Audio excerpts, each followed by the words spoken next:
নতুন test blazer পরছেন Aminul Islam বুলবুল। কথা হচ্ছে এখন নতুন টেস্ট ব্লেজার পরার কি আছে, তিনি তো আর খেলছেন না। আসলে বাংলাদেশের টেস্ট স্ট্যাটাস প্রাপ্তির 25 বছর উপলক্ষে একটা গেট টুগেদারের আয়োজন করেছিল বিসিবি। আর সেই আয়োজনেই বাংলাদেশের প্রথম টেস্ট খেলা ক্রিকেটারদের নতুন ব্লেজার দিয়ে সম্মাননা জানায় বাংলাদেশ ক্রিকেট বোর্ড। শাহরিয়ার হোসেন বিদ্যুৎকে দিয়ে শুরু, এরপর একে একে সবাইকে ব্লেজার দিয়ে সম্মাননা জানান গণপ্রজাতন্ত্রী বাংলাদেশ সরকারের মাননীয় ক্রীড়া উপদেষ্টা আসিফ মাহমুদ সজীব ভুঁইয়া। ব্লেজার দেয়া শেষ, এবার কেক কাটার পালা।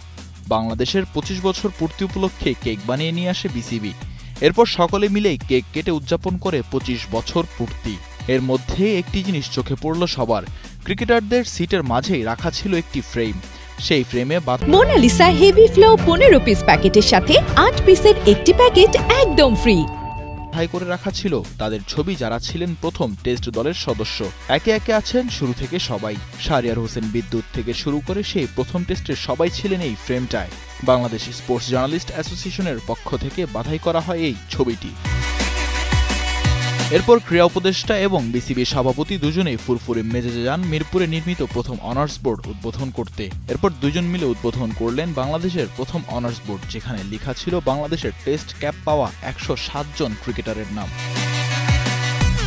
এরপর ঘুরে দেখা হলো বাংলাদেশের অর্জিত সব ট্রফির ক্যাবিনেট।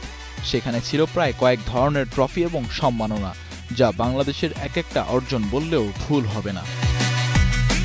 25 বছরের টেস্ট ইতিহাসে বাংলাদেশ দলের তেমন কোনো সাফল্য না থাকলেও এই দলটাকে ঘিরেই বাঁচতে চান সাবেক টেস্ট খেলোয়াড়েরা। তাই তো 25 বছর পূর্তিতে এমন আয়োজন করল বাংলাদেশ ক্রিকেট বোর্ড।